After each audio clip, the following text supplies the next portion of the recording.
Bonjour, mon nom est Laurent Leclerc, bienvenue à ma capsule vidéo quotidienne.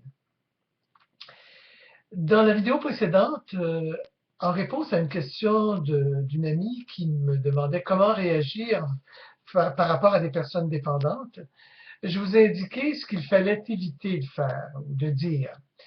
Aujourd'hui, je vais essayer de vous mentionner, de vous indiquer ce qu'il faut faire ou enfin de bonnes façons de réagir face à une personne dépendante.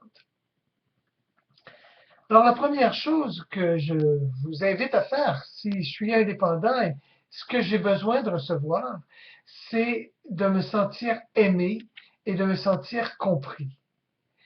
Alors, une personne qui est en lien avec une autre qui souffre de dépendance devrait chercher à aimer cette personne. Généralement, c'est pas là qu'est le problème. Le problème est là où il s'agit de voir la souffrance chez l'autre. Et c'est une bonne façon, et c'est de toute façon, généralement, la meilleure façon de réagir par rapport à n'importe quel comportement désagréable autour de soi. C'est de voir la souffrance chez l'autre.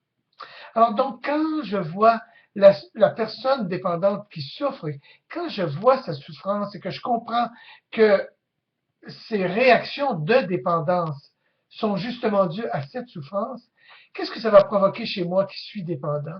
Eh bien, bon, je vais me sentir aimé, comme je le mentionnais précédemment, mais je vais me sentir soutenu, je vais me sentir également mieux compris, parce que je vais avoir l'impression que, enfin, on me comprend, enfin, quelqu'un qui voit, qui, qui réalise que je suis pas heureux, que je suis pas parfaitement à l'aise dans ma peau. Donc, amour et en tenant compte, ou c'est-à-dire en essayant de comprendre d'où vient la souffrance et quelle est la souffrance chez l'autre. Une autre façon de réagir positivement par rapport à une personne dépendante, c'est de travailler sur moi-même. Travailler sur mes propres défauts de caractère, sur mes propres faiblesses, sur mes propres difficultés.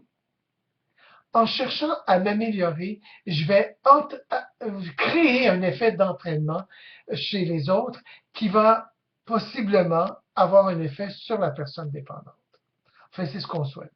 Ça ne fonctionne pas nécessairement à tous les coups, mais à tout le moins, pendant que je me concentre sur mes propres difficultés, je ne suis pas focalisé sur les difficultés de l'autre, et donc moins dans le reproche, moins dans la souffrance que cette difficulté-là provoque chez moi, et dans la recherche donc de solutions pour moi qui vont m'aider à grandir, m'aider à changer mon attitude, m'aider à résoudre mes propres problèmes plutôt que de chercher à résoudre les problèmes de l'autre.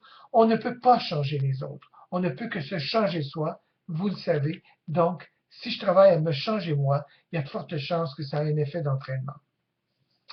Finalement, et c'est souvent le recours ultime, mais il est possible qu'à l'occasion, je doive quitter l'autre, quitter la personne dépendante, partir.